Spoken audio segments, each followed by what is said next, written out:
সেদিনকে বলেছিলাম যে আমি দিল্লি লালকেল্লা যেটাতে গিয়েছিলাম, তো পুরো ভিতরের অংশটা পুরোটা দেখাবো যেটা বলেছিলাম।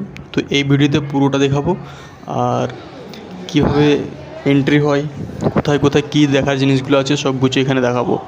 তো এখানে দেখার জন্য প্রথমে যেটা আমি ঢুকলাম, সেই গেট দিয়ে ঢুকলাম। দেখে প্রথমেই দেখছি অনেকগুলো বাজার আছে, সেখানে অনেক কিছু বিক্রি হচ্ছে। তো যেগুলো দেখার মধ্যে জিনিস ছিল সেইগুলো এখন যেগুলো দেখাচ্ছি, সেই দেখো আইফেল টাওয়ার, সেই প্যারিসের ছোটো ছোটো এগুলো মানে খেলনা টাইপের বিক্রি করছে, এগুলো মানে ঘর সাজানোর জন্য। এগুলোকে আমি জুম করে দেখাচ্ছি। একটা আইফেল টাওয়ার আছে, দেখো একটা দেখলাম, সেই লন্ডনের ক্লকটা। অনেকগুলো ভালো ভালো দেখার মতো জিনিস আছে।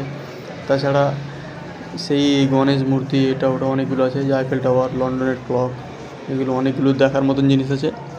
আর যারা যারা ঘর সাজানোর ইচ্ছা হচ্ছে তারা নিয়ে এগুলো নিয়ে যাচ্ছে।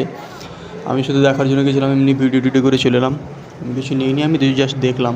তারপরে আমি এখান থেকে কিছুটা দেখলাম, কিছুটা ছুঁয়ে দেখলাম, দামগুলো জিজ্ঞেস করলাম, মোটামুটি সাধ্যের মধ্যে ছিল, তো আমি নিলাম না, সেখান থেকে আমি বেরিয়ে গেলাম। দিয়ে সামনের দিকে হাঁটতে লাগলাম, মানে ভিতরে আমি মিউজিয়াম যাবো, এই জন্য মিউজিয়াম খুঁজছিলাম। তো সামনে যেতে যেতে একটা সে একদম রাজকীয় প্রাসাদ, তো একজন মানে সৈন্য না, মানে ওই গেটম্যান যেটা আছে সেটা একদম মানে সে আগের যুগের সেই রাজকীয় পোশাকগুলো পরিধান করে দাঁড়িয়ে আছে দেখছি। তো আমি ওকে দূর থেকে দেখে আমি মনে হলো যে না, ওর সামনে গিয়ে একটা আমি ছবি নেবো, নাহলে একটা ভিডিও করবো। তো দেখছি, তো আমি প্রথমে ভেবেছিলাম এটা স্ট্যাচু, কিন্তু এটা সত্যিকার মানুষ দাঁড়িয়ে আছে। তো সেখানে আমি ওর ভিডিওটা নিলাম কাছ থেকে। তারপরে আমি মিউজিয়ামের দিকে যেতে লাগলাম। তো এই মিউজিয়ামে যেতে গেলাম, তো সেখানে বললো যে এখানে একটা থিয়েটার আছে।